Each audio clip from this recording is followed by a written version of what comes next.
Guys আসসালামু আলাইকুম। সুমাইয়া আহমেদ চ্যানেলে আপনাদের সবাইকে স্বাগতম। তো রমজান মাস আসার পর থেকে তো আসলে এত ব্যস্ততা, অলসতা সব কিছুর কারণে কোনো ব্লগই শেয়ার করা হয় না। আজকে একটা ছোট ব্লগ নিয়ে আসলাম। আজকে ইফতারিতে আসলে কী কী আয়োজন করেছি এগুলাই।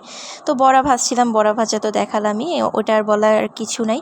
আর এখানে চিকেন রান্না করে নিয়েছিলাম খুব সুন্দর করে, সব রকম সস দিয়ে, মশলা দিয়ে, তারপর গোলমরিচ, ড্রেসিং, সল্ট, এই সব কিছু দিয়ে খুব সুন্দর করে একদম গা মাখা ঝোল করে চিকেন ভুনা করে নিয়েছিলাম। এখানে এখন বেসন রেডি করে চিকেনটা খুব সুন্দর করে রান্না চিকেনটা এপাশ ওপাশ কোটিং করে একদম ডুবো তেলে ফ্রাই করে নিব। এটা কিন্তু খেতে অসাধারণ লাগে।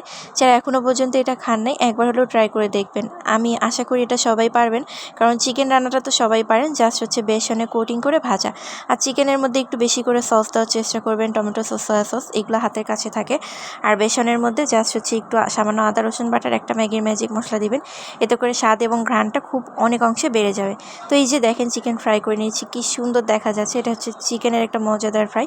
আর বড়া তো রেডি করে নিয়েছি। আর এখানে ডিম সিদ্ধ করে নিয়েছি 4-5টা একবারে মাঝখান দিয়ে কেটে। এখন ওই যে বেসনটা রেডি করা ছিল চিকেনের জন্য, খুব সুন্দর করে বেসন রেডি করেছিলাম, ওইটা এখন এপাশ ওপাশ করে কোটিং করে ভেজে নিব।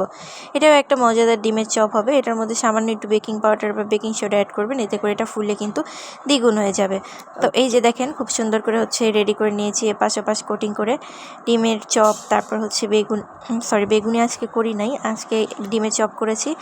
আর হচ্ছে বড়া করেছি। এই বড়াগুলো কিন্তু অনেক বড় বড় করে রেডি করেছি। এর মধ্যে পেঁয়াজ, মিক্সড ডাল, সব রকমের ডাল, তারপর ধনিয়া পাতা দিয়ে একটা মজাদার বড়া করেছি। আর এখানে হচ্ছে একটা মজাদার চিকেন ফ্রাই করে নিয়েছি। এই চিকেন ফ্রাইটা হচ্ছে একটু ভিন্ন রকম, অন্যান্য চিকেন ফ্রাই থেকে একটু আলাদা। এটা হাতের কাছে থাকা এক উপকরণ দিয়ে এবং সহজেই করা যায়। আর এখানে জিলাপি তো থাকবেই, রোজার দিন তো জিলাপি, ছোলা বুট, মুড়ি এগুলো দিয়ে জিলাপি ছাড়া কিন্তু চলেই না।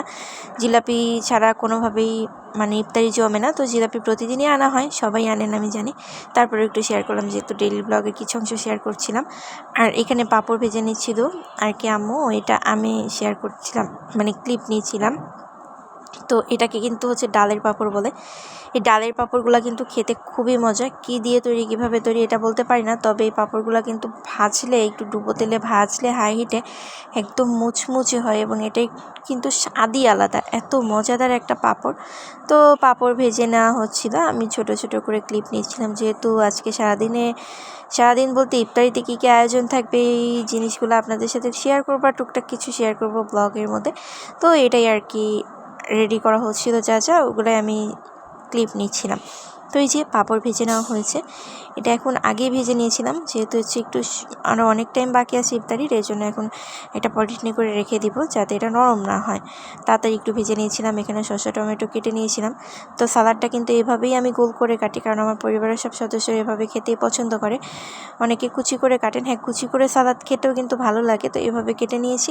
চুনামুড়ির সাথে নাকি এভাবে পেয়ারার মতো করে এভাবে খেতেই নাকি ভালো লাগে। তো আর কি এভাবেই শেয়ার করলাম।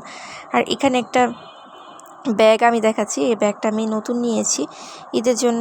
ঈদ বলতে জাস্ট হচ্ছে আমার ব্যাগের দরকার ছিল, এই জন্য আমি এই ব্যাগটা নিয়ে নিয়েছি। আগের যে ব্যাগটা ছিল ওটার হ্যান্ডেল ছিঁড়ে গিয়েছে।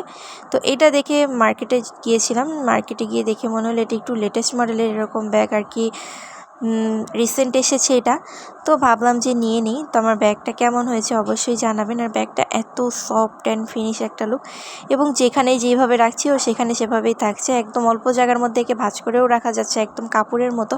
আর ভেতরে কিন্তু পর্যাপ্ত পরিমাণে জায়গা আছে, 3-4টা চেম্বার, অনেক জায়গা ভেতরে আর কি। তো ভাবলাম যে দেখে সব কিছু মিলিয়ে ব্যাগটা খুব ভালো লাগলো, একটু আনকমনের মতোও মনে হলো। তো ভাবলাম একটা নিয়ে নিই, যেহেতু হচ্ছে ব্যাগ সবসময় ব্যবহার করা হয় বা হচ্ছে সবসময় লাগে। এবং আমার যে আগের যে ব্যাগটা ছিল ওইটাও একটু ছিঁড়ে গিয়েছে, তো ভাবলাম যে নিয়ে নিই একটা আর কি, নিলাম। আর এটার কিন্তু হচ্ছে দুই পাশে 2টা বড় হ্যান্ডেলও আছে আর কি। তো আজকে এই পর্যন্তই। আর এই কর্নারটা হচ্ছে আমার রুমের জাস্ট একটা পাশের কর্নার। এটা দেখে মনে হচ্ছে নিচতলা, কিন্তু আসলে এটা 3তলার থেকে। জাস্ট এইখানের একটু ক্লিপ নিয়ে দেখালাম, কারণ এটা আমার খুব পছন্দের একটা জায়গা। তো ভিডিওটি কেমন লাগলো জানাবেন, ভালো লাগলো অবশ্যই চ্যানেলটি সাবস্ক্রাইব করে পাশে থাকবেন। ধন্যবাদ সবাইকে ভিডিওটি এতক্ষণ কষ্ট করে দেখার জন্য। আর অবশ্যই আমার ভিডিওর যদি দেখতে দেখতে কোনো অংশে ভুল ত্রুটি মনে হয়, তাহলে অবশ্যই ক্ষমা সুন্দর দৃষ্টিতে দেখবেন। সবাই ভালো থাকবেন, সুস্থ থাকবেন।